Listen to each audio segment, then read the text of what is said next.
नमस्कार दोस्तों, मैं नवीन शर्मा आपका स्वागत करता हूं ओम चाणक्य प्रतियोगिता अकादमी धामपुर की ओर से। आज मैं आपको कराने वाला हूं भारत के बारे में सामान्य जानकारी, जो यूपी पुलिस के लिए बहुत ज़्यादा महत्वपूर्ण हो सकती है। मैंने कल भी आपको बताया था जब सौरमंडल की क्लास कराई थी। अगर आप इसकी पीडीएफ प्राप्त करना चाहते हैं तो ओम चाणक्य क्लासेस के ऐप पर जाकर आप इस पीडीएफ को डाउनलोड कर सकते हैं। मैंने पहली क्लास आपको करा दी है जिसमें यूपी पुलिस के लिए बहुत ही महत्वपूर्ण जानकारी आपको दी गई है। आज मैं आपको यूपी पुलिस के बारे में सामान्य जानकारी, जो भारत की जानकारी है, वो मैं आपको देने वाला हूँ। तो ये मेरी दूसरी क्लास होगी। इसमें भारत से जुड़े हुए जितने भी महत्वपूर्ण टॉपिक हैं, 8 टॉपिक को मैंने कवर किया है जो आने वाले एग्जाम के लिए काफ़ी महत्वपूर्ण हो सकते हैं। तो भारत का एक सामान्य परिचय के बारे में हम पढ़ने वाले हैं। भारत का संपूर्ण तथ्य और रोचक जानकारी जो एग्जाम के लिए इम्पोर्टेंट हो सकती है, उसके बारे में हम आपसे डिस्कस करेंगे। ठीक है, मैंने कल बताया था उत्तर प्रदेश पुलिस के लिए बहुत ही महत्वपूर्ण क्लास होगी। ठीक है, आगे अगर हम देखेंगे, मैं आपको ये जियोग्राफी की क्लास है, किसी जियोग्राफी की क्लास है जो आपके लिए काफ़ी महत्वपूर्ण होगी। इसमें भारत की जानकारी आपको देने वाला हूँ और आज हम छोटे छोटे टॉपिक के कवर करने वाले हैं जिसमें भारत का क्षेत्रफल और भारत की सामान्य जानकारियाँ होंगी। ठीक है, उसका स्थिति और विस्तार के बारे में बताया जाएगा। कर्क रेखा कौन से क्षेत्र से गुजरती है, भारत के कौन से क्षेत्र से नहीं गुजरती, उसके बारे में बताया जाएगा। मानक समय रेखा के बारे में आपको बताया जाएगा। भारत के पड़ोसी देश और केंद्र शासित प्रदेशों के बारे में सारी जानकारियां, छोटी छोटी जानकारियां होंगी जिसके बारे में आपको आज पढ़ाया जाएगा। ये क्लास आने वाले एग्जाम के लिए बहुत ही इंपॉर्टेंट होने वाली है। तो हम अपने टॉपिक की ओर चलते हैं। तो सबसे पहले भारत के बारे में थोड़ा सा यहाँ पर मैप है, तो इसके बारे में हम देख लेते हैं कि भारत के पड़ोसी, अगर मैं बात करूं कि भारत के पड़ोसी देश कौन कौन से हैं, भारत के पड़ोसी देशों के बारे में अगर मैं बात करूं तो आप सीधा यहाँ पे कहेंगे तो आप इसमें मैप में देख रहे होंगे कि भारत के पड़ोसी देशों में पाकिस्तान, चाइना, नेपाल, भूटान, म्यांमार, बांग्लादेश, ठीक है, और आप यहाँ पे कहेंगे पाकिस्तान, अफगानिस्तान, चाइना, नेपाल, भूटान, म्यांमार और बांग्लादेश, ये भारत के पड़ोसी देशों में आते हैं। भारत के पड़ोसी देशों में आते हैं। अगर भारत के पड़ोसी देशों की बात की जाए तो भारत के कुल 7 पड़ोसी देश हैं। भारत के कुल 7 पड़ोसी देश हैं जिससे रिलेटेड आपके एग्जाम में प्रश्न पूछा जाता है। तो इसको याद करने की मैं ट्रिक आपको बता देता हूं।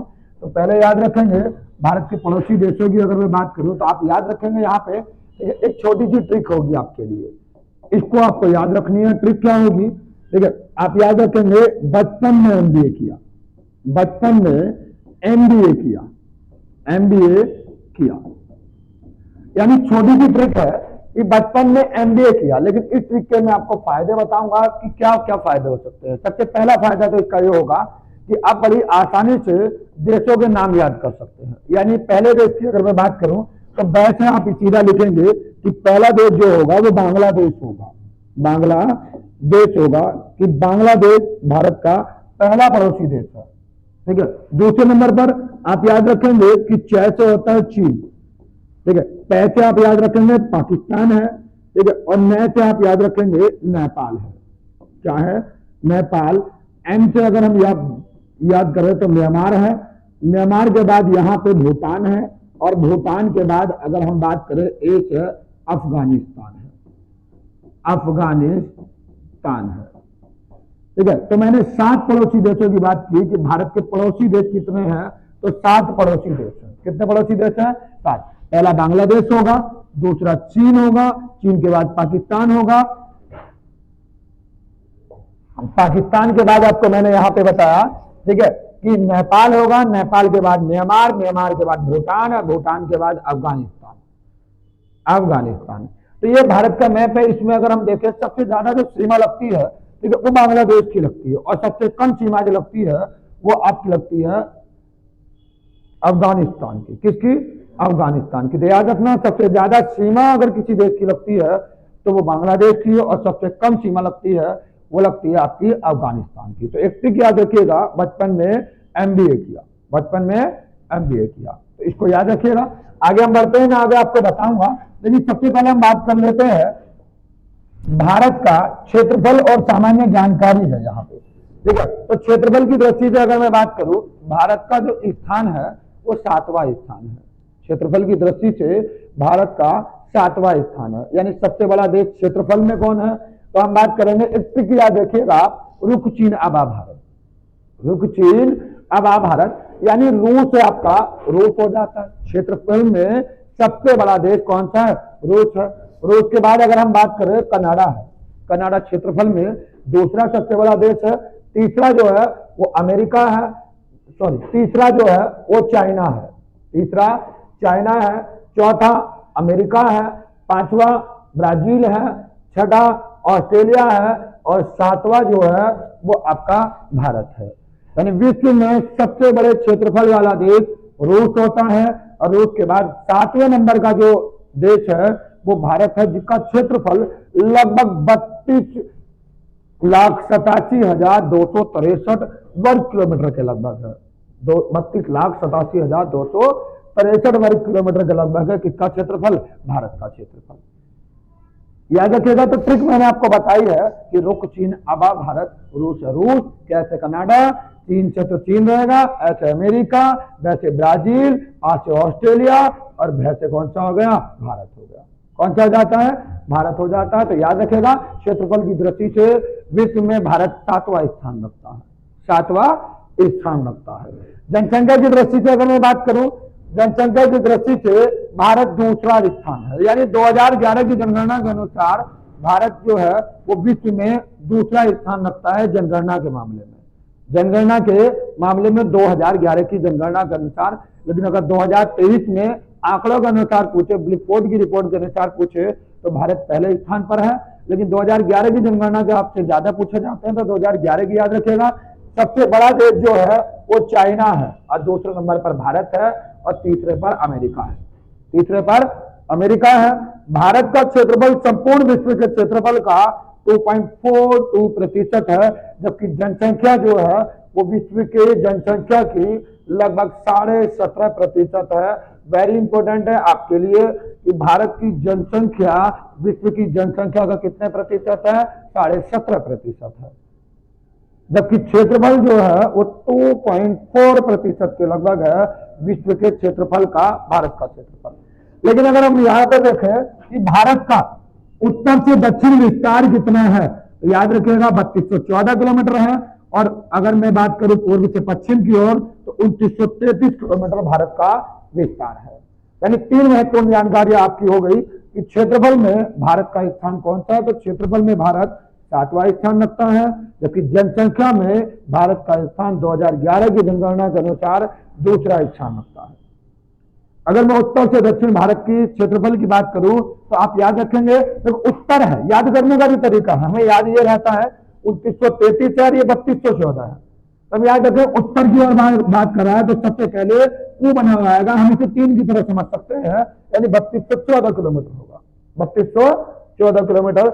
जबकि पूर्व से पश्चिम की ओर 2933 किलोमीटर भारत का क्षेत्रफल होता है। बहुत ही महत्वपूर्ण जानकारी है, याद रखिएगा। रुक चीन आबा भारत जनसंख्या में दूसरा स्थान रखता है, क्षेत्रफल में 7वां, और उत्तर से दक्षिण 3214 किलोमीटर, पूर्व से पश्चिम अगर हम देखें तो 2933 किलोमीटर। ठीक है, इसको याद रखिएगा। आगे बढ़ते हैं। आगे है भारत की जलीय और स्थलीय सीमा। देखो अभी आपको मैंने बताया था, ठीक है, भारत की जलीय सीमा जो है वो 15,200 किलोमीटर के लगभग है, 15,200 किलोमीटर के लगभग है।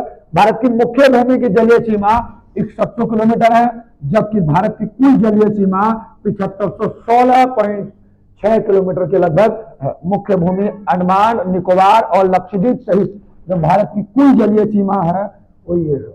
यानी भारत की स्थलीय सीमा 15,200 किलोमीटर, भारत की मुख्य भूमि की जलीय सीमा 100 किलोमीटर और भारत की कुल जलीय सीमा 7516.6 किलोमीटर के लगभग है। ठीक है, भारत की सबसे बड़ी जलीय सीमा गुजरात बनाता है। कौन बनाता है? गुजरात। गुजरात के बाद अगर हम बात करें तो आंध्र प्रदेश बनाता है। कौन बनाता है? आंध्र प्रदेश। भारत की सबसे बड़ी अंतर्राष्ट्रीय सीमा बांग्लादेश बनाता है। लगभग अगर मैं बात करूं 4096 किलोमीटर की सीमा बांग्लादेश बनाता है।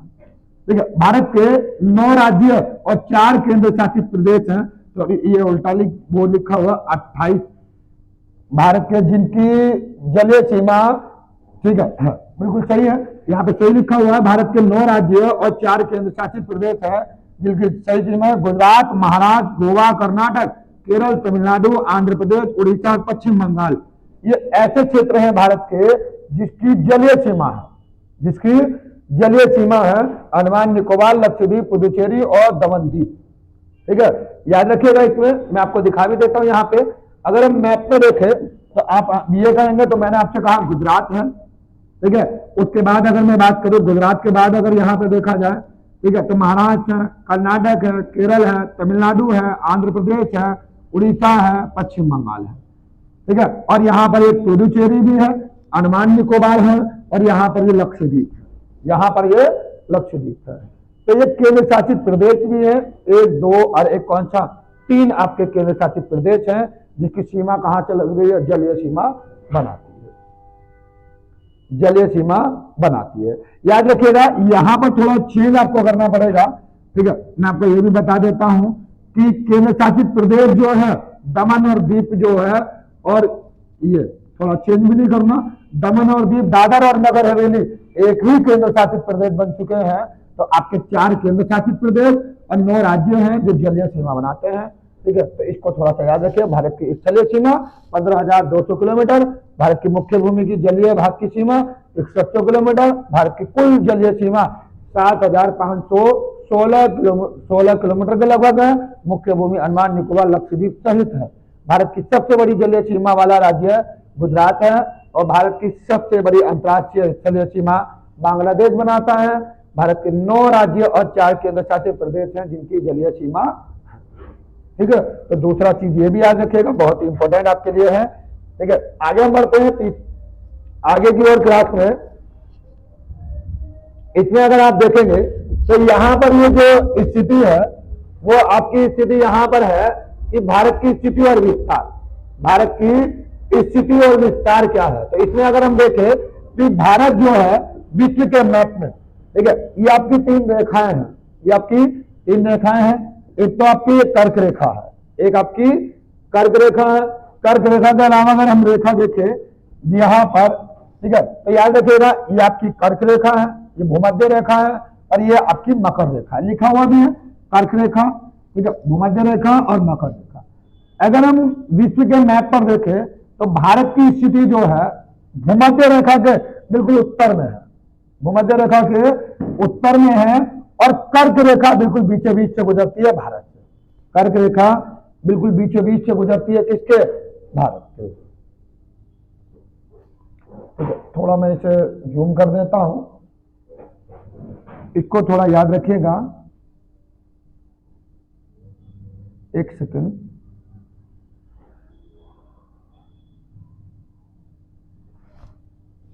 एक सेकंड,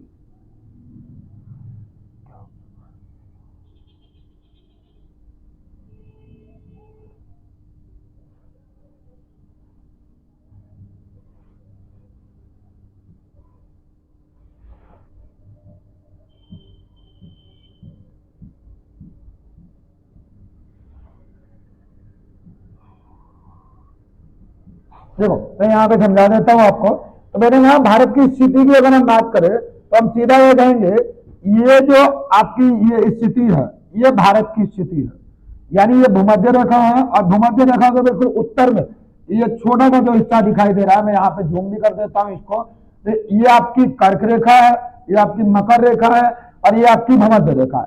यानी भूमध्य रेखा के बिल्कुल उत्तर में भारत की स्थिति है, और कर्क रेखा जो है वो बिल्कुल बीचों बीच से गुजरती है, किसके, भारत के। ठीक है, तो भारत की स्थिति जो है वो भूमध्य रेखा के बिल्कुल उत्तर में है, जबकि कर्क रेखा बिल्कुल बीचों बीच से गुजरती है, किससे, भारत के। ठीक है, और मकर रेखा की स्थिति की अगर हम बात करें तो मकर रेखा बहुत ही नीचे आ जाती है, यानी मकर रेखा की स्थिति के बारे में भी भारत उत्तर में ही है, भारत उत्तर में ही है। ठीक है, तो इसको थोड़ा सा याद रखिएगा, ये मैंने आपको बताया है।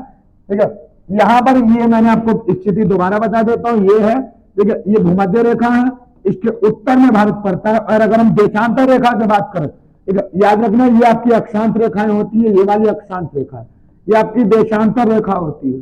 तो देशांतर रेखा की अगर परिपक्ष देखा जाए तो हम सीधा ये कहेंगे कि ये जो स्थिति है ये आपकी उत्तर हो गया और ये हो गया पूर्व, यानी भारत जो है, ठीक है, देशांतर बिल्कुल केंद्र से आप कहेंगे उत्तर पूर्व में स्थित है और भूमध्य रेखा के उत्तर में है। तो आप यहाँ पर देखो भूमध्य रेखा के समांतर खींची गई काल्पनिक रेखाओं को अक्षांश रेखा कहते हैं। मतलब इस तरीके से जो रेखा खींची गई है उन्हें कहते हैं अक्षांश रेखाएं। और उत्तरी ध्रुव उत्तर से दक्षिण की ओर मिलने वाली रेखाओं को हम कहते हैं देशांतर रेखाएं। तो अक्षांश रेखा के अनुसार भारत उत्तर दिशा में है और देशांतर और अक्षांश जहां मिलती है इसके अनुसार अगर देखा जाए तो भारत जो है वो हम कहेंगे उत्तर पूर्व में है। कहां पर है? उत्तर पूर्व में है। ठीक है, इतनी बात क्लियर है। आगे की ओर बढ़ते हैं। ठीक है, भारत की स्थिति और विस्तार क्या है? तो अगर मैं भारत का अक्षांशीय विस्तार की बात करूं तो मैंने कहा था आपकी पूर्व से पश्चिम इस तरीके से जो रेखा खींची गई है उन्हें हम कहते हैं अक्षांश रेखा। क्या कहते हैं? अक्षांश रेखा है। तो इसी में अगर यहां पर देखा जाए, इसको थोड़ा सा ध्यान से देखना, ये जो रेखा है इस तरीके से, ठीक है, ये वाली रेखाएं आपकी अक्षांश रेखाएं हैं, ये वाली। तो यहां पर अगर हम देखें तो भारत का जो विस्तार है इस बिंदु से लेकर यहां तक, तो ये आपका 8 डिग्री 4 मिनट है उत्तरी, और ये 37 डिग्री 6 मिनट के लगभग है। लेकिन देशांतर रेखाओं की अगर मैं बात करूं तो आप यहां पर इसको देखेंगे और यहां पर इसको देखेंगे, यहां पर विस्तार 68 डिग्री 7 मिनट के लगभग है और यहां पर विस्तार 57 डिग्री 25 मिनट के लगभग है। यानी भारत का अक्षांशीय विस्तार 8 डिग्री 4 मिनट से लेकर 37 डिग्री 6 मिनट, जबकि देशांतरीय विस्तार 68 डिग्री 7 मिनट से लेकर 57 डिग्री 25 मिनट तक है। 25 मिनट तक है। याद कैसे करेंगे इसको? याद करने के लिए मैंने आपको बताया है कि याद आप इस तरीके से इसको कर सकते हैं। ठीक है, याद रखने का ये जो भाग है ये भारत की मुख्य भूमि का है। किसका है? मुख्य भूमि का विस्तार है। ठीक है, भारत का मुख्य भाग 8 डिग्री 4 मिनट से लेकर 37 डिग्री 6 मिनट उत्तरी अक्षांश, और देशांतर बात करें तो 68 डिग्री 7 मिनट से लेकर 57 डिग्री 25 मिनट तक है। याद करना, तो हमने कहा भाई 68 यहाँ पे लिख लो। ठीक है, 68 और ये लिख लिया हमने 37, तो हमने लिखा 37। तो ये तो आपका क्या है? अक्षांशीय विस्तार है, अक्षांशीय। ठीक है, अक्षांशीय विस्तार है, ये अक्षांशीय है, और ये आपका देशांतरीय है। याद करने का सबसे बेहतरीन तरीका है, ठीक है, 37 डिग्री आप जानते हो, याद रखो 8 डिग्री 4 मिनट।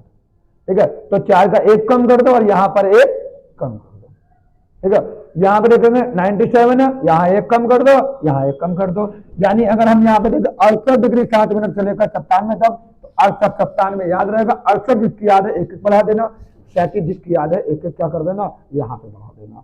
यानी भारत का अक्षांशीय और देशांतरीय विस्तार है।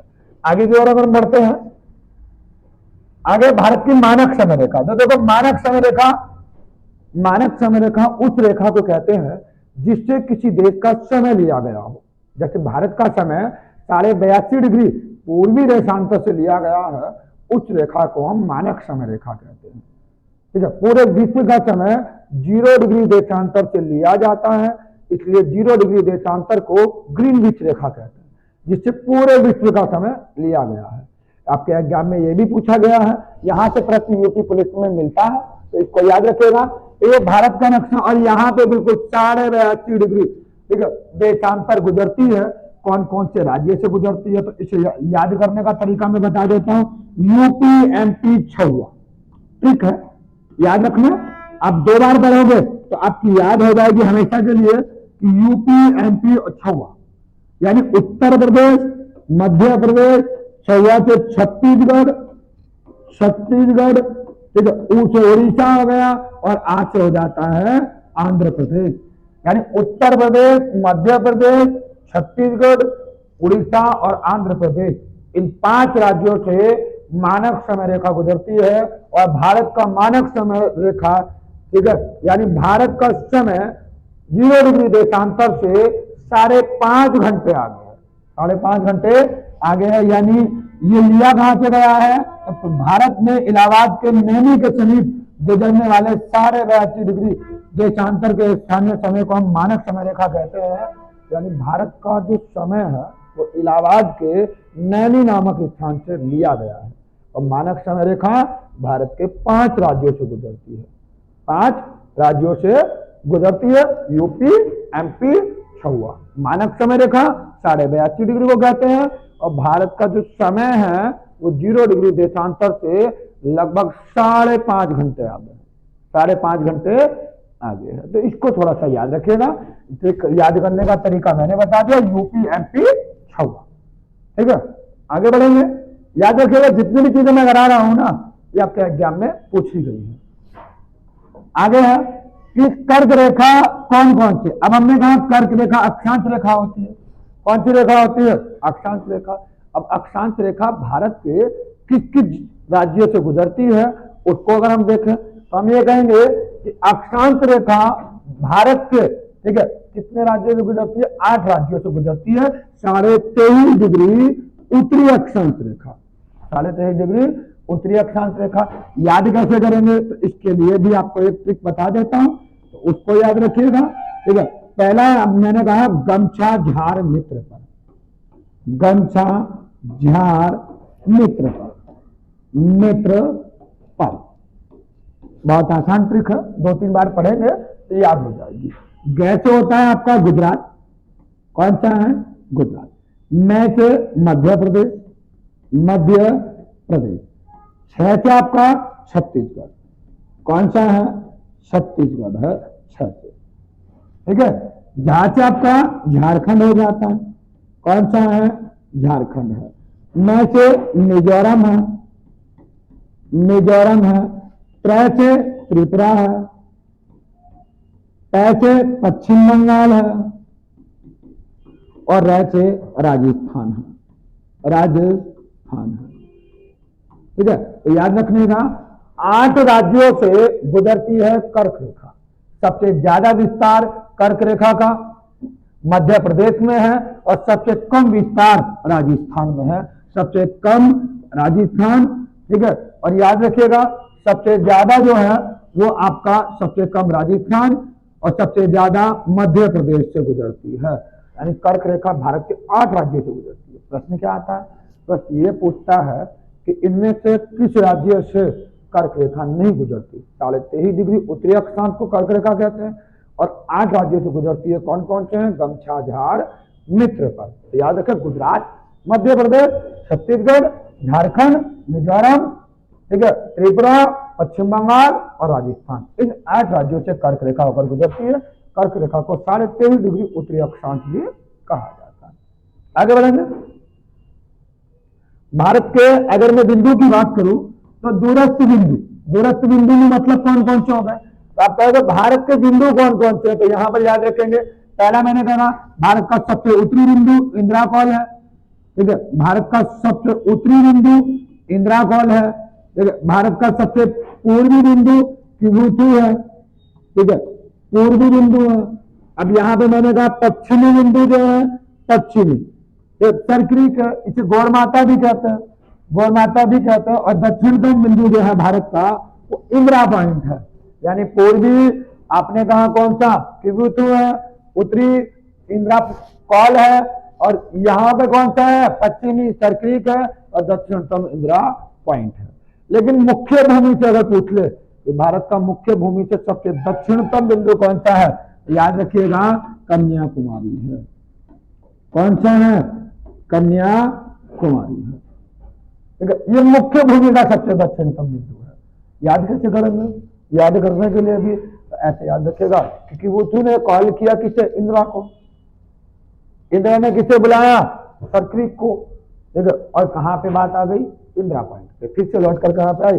इंदिरा पॉइंट पे। यानी उत्तरी और दक्षिणतम आपकी इंदिरा से याद रखना, इंदिरा कॉल, इंदिरा पॉइंट। पूरब किबुतु, पश्चिम सरक्रीक, पश्चिम सरक्रीक। तो इसको थोड़ा सा याद रखिएगा।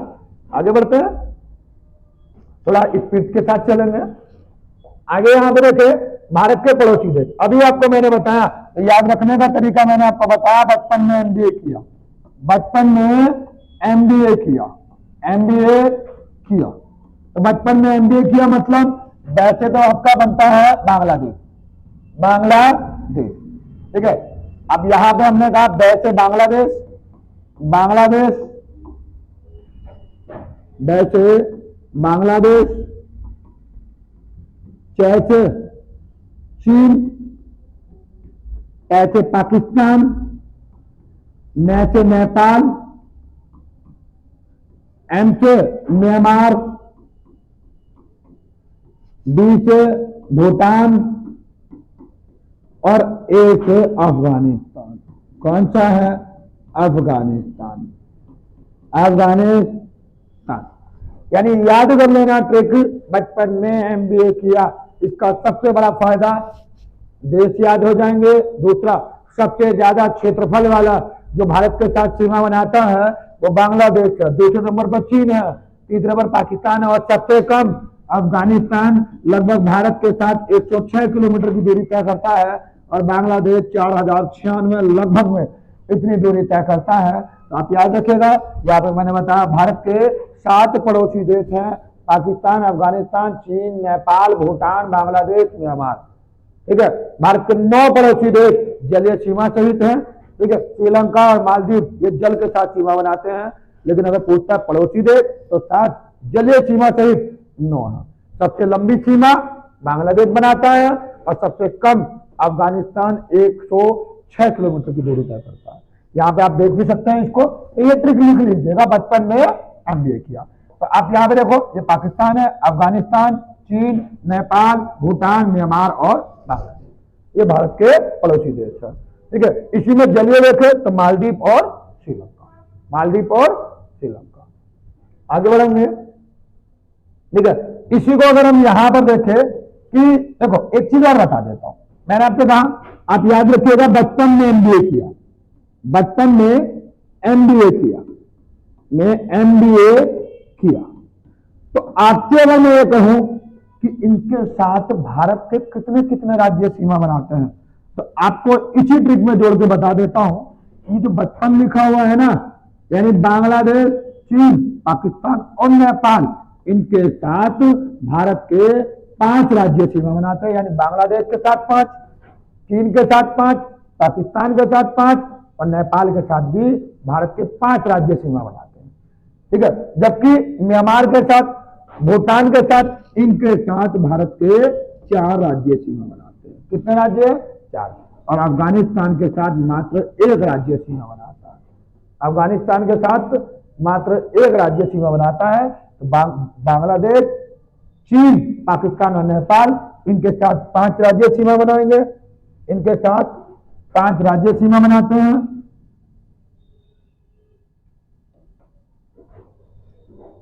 ठीक है, जबकि म्यांमार और भूटान के साथ 4 और अफगानिस्तान के साथ 1 राज्य सीमा बनाता है। देखो मैं आपको दिखा भी देता हूं। पाकिस्तान, अगर मैं पाकिस्तान की बात करूं तो आप यहां पर याद रखेंगे, पाकिस्तान के साथ गुजरात, राजस्थान, पंजाब, जम्मू कश्मीर और लद्दाख, 1, 2, 3, 4 और 5 राज्य होगा। यहां पर देखो, गुजरात, राजस्थान, पंजाब, जम्मू कश्मीर, लद्दाख। क्लियर? आगे देखो, मैं आपको यहां पर अगर हम देखेंगे बांग्लादेश के साथ, तो बांग्लादेश को देखोगे तो बांग्लादेश की अगर मैं बात करूं तो आप कहेंगे पश्चिम बंगाल, ठीक है, असम, मेघालय, ठीक है, और त्रिपुरा और यहां पर मिजोरम है। ठीक है, कौन सा है? मिजोरम। लेकिन याद रखना, एग्जाम में पूछता है, ठीक है, कि कौन से नहीं बनाते बांग्लादेश के साथ। तो याद रखना, पाकिस्तान, वो बांग्लादेश वाले को नागमणि चाहिए। क्या चाहिए? नागमणि। छोटी सी ट्रिक है, भारत से नागमणि ले लो। नागमणि मतलब नागालैंड और मणिपुर को छोड़कर, यानी नागालैंड और मणिपुर की सीमा भारत के साथ नहीं लगती। तो याद रखिए, नागमणि हटा दो, बाकी सभी की सीमा लगा दो, कभी डाउट भी नहीं होगा। नागालैंड और मणिपुर। ठीक है, आगे मैं बात करूं तो मैंने कहा बांग्लादेश के अलावा अगर यहां पे देखा जाए तो भूटान। देखो भूटान की, अभी मैंने कहा भूटान 4 राज्य है, ठीक है, अफगानिस्तान 1, म्यांमार 4। ठीक है, तो भूटान के साथ सिक्किम की सीमा लगती है, अरुणाचल प्रदेश की, असम की और पश्चिम बंगाल की। 4 राज्यों की सीमा किसके साथ लगती है? भूटान के साथ। यहां पर अगर मैं देखूं म्यांमार के साथ, आप कहेंगे मिजोरम, मणिपुर, नागालैंड और अरुणाचल प्रदेश, इन 4 राज्यों की सीमा म्यांमार के साथ लगती है। किसके साथ? म्यांमार के साथ। आगे बढ़ेंगे, आगे है, ठीक है, यहां पे याद रखो, देखो भूटान मैंने आपको बता दिया कौन कौन सी सीमाएं लगती है, ठीक है, भूटान के साथ। और यहां पर आपका है, ठीक है, नेपाल। नेपाल के साथ आपके 5 राज्यों की सीमा लगती है। कितने राज्यों की? 5। कौन कौन से हैं? यहाँ पे देखो, उत्तराखंड है, उत्तर प्रदेश है, बिहार है, और कौन सा है? पश्चिम बंगाल है, और कौन सा? सिक्किम है। ये आपके टेट के एग्जाम में भी पूछा गया प्रश्न है। तो उत्तर प्रदेश, बिहार, उत्तराखंड, पश्चिम बंगाल और सिक्किम। यूपी पुलिस के लिए इसलिए भी इंपॉर्टेंट है, उत्तर प्रदेश से कौन सा देश अंतर्राष्ट्रीय सीमा बनाता है? तो नेपाल है। कौन सा है? नेपाल। भूटान में आपको बता चुका हूं, ठीक है, इसको थोड़ा सा याद रखिएगा। आगे बढ़ते हैं। एक लास्ट है चीन। तो चीन के साथ में अगर हम यहां पर देखें, ठीक है, तो 5 राज्यों की सीमा लगती है। लद्दाख, हिमाचल प्रदेश, उत्तराखंड, सिक्किम और अरुणाचल प्रदेश। इन 5 राज्यों की सीमा चीन के साथ लगती है। तो आपने, मैंने कहा, लद्दाख, हिमाचल प्रदेश, उत्तराखंड, ठीक है, नेपाल, और कौन सा है आपका? सिक्किम। कौन सा है? सिक्किम और अरुणाचल प्रदेश। और अरुणाचल प्रदेश, ये नेपाल एक देश हो गया। हमें राज्य याद रखने हैं, लद्दाख, हिमाचल प्रदेश, उत्तराखंड, सिक्किम और अरुणाचल प्रदेश। ये 5 राज्य हैं जो चीन के साथ सीमा बनाते हैं। चीन के साथ सीमा बनाते हैं, ठीक है। तो इतनी बात आपको मैंने बताई। मैंने आपको एक ट्रिक बताई है, उसका थोड़ा सा याद रखिएगा। तो अगर मैं यहां पर बात करूं तो आप सीधा ये कहेंगे, भारत के बारे में सारी चीजें मैंने आपको बता दी हैं। कौन कौन सी? भारत का क्षेत्रफल, सामान्य जानकारी मैंने आपको दे दी है। जलीय स्थलीय सीमा, भारत का विस्तार, मानक समय रेखा, कर्क रेखा, भारत के दूरस्थ बिंदु, भारतीय सीमावर्ती पड़ोसी देश और राज्यों की अंतर्राष्ट्रीय सीमाएं भी, कि कितने राज्य किसके साथ अंतर्राष्ट्रीय सीमा बनाते हैं। लेकिन एक चीज और मैं आपको बता देता हूं, नवा पॉइंट भी याद रखिएगा, केंद्र शासित प्रदेश। कौन सा? केंद्र शासित, केंद्र शासित प्रदेश। केंद्र शासित प्रदेश कौन कौन से हैं? तो आपको, अगर मैंने कहा, मैं ट्रिक आपको मैं यहां पे बता देता हूं, याद भी रह जाएगी। चलो दिल दे दो आप जाके लद्दाख में, दिल दे दो आप जाके लद्दाख में, जाके लद्दाख में, लद्दाख में, ठीक है। याद करने का सबसे बेहतरीन तरीका, जैसे आपका होता है चंडीगढ़, चंडीगढ़ हो गया, जैसे लक्षद्वीप हो गया, लक्षद्वीप, ठीक है। दिल भैया हम कहते हैं दिल्ली किसकी है? दिल वालों की है, तो दिल्ली हो गया। इसमें कौन सा हो गया? दिल्ली है। देश यहां पे दमन और दीप हो जाता है, दमन और दीप हो गया यहां पे। आज हो गया अंडमान निकोबार, अंडमान निकोबार, निकोबार, ठीक है। पैसे हो गया, पुडुचेरी हो गया, पुडुचेरी हो गया, ठीक है। जैसे जम्मू एंड कश्मीर हो गया, और जैसे आपका लद्दाख, ठीक है। यानी केंद्र शासित प्रदेश कितने हैं? 8। कितने हैं? 8 है। ट्रिक याद कर लेना। चलो दिल दे दो आप जाके लद्दाख में, चंडीगढ़, लक्षद्वीप, दिल्ली, दमन और दीप, अंडमान निकोबार, पुडुचेरी, जम्मू कश्मीर और लद्दाख। जम्मू कश्मीर और लद्दाख, सभी बच्चे इसको लिख लेना, ठीक है। काफी इंपॉर्टेंट है, एग्जाम में आपसे पूछा भी जाता है। क्लियर है? आगे लिखेंगे। मैं आपको ये मैप में भी दिखा देता हूं इसको। अगर मैं मैप में इसको दिखाऊं तो आप सीधा यहां पर जाएंगे। तो पहले मैंने क्या कहा, कैसे हो जाता है आपका चंडीगढ़, ये चंडीगढ़ है, ठीक है। लहचे कौन सा हो गया आपका? लक्षद्वीप है, ठीक है। लक्षद्वीप हो गया, लद्दाख हो गया, दमन और दीप हो गया, ठीक है। दिल्ली हो गया यहाँ पे।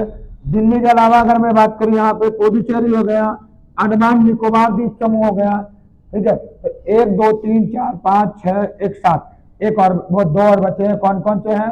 जम्मू कश्मीर है, जम्मू कश्मीर है, चंडीगढ़ हो गया, ठीक है, लक्षद्वीप हो गया, दिल्ली हो गया, दमन द्वीप हो गया, ठीक है। इसको याद रखना, 2 2 4 और 4 8, यानी 8 आपके केंद्र शासित प्रदेश हैं जो मैंने आपको मैप में दिखा दिया।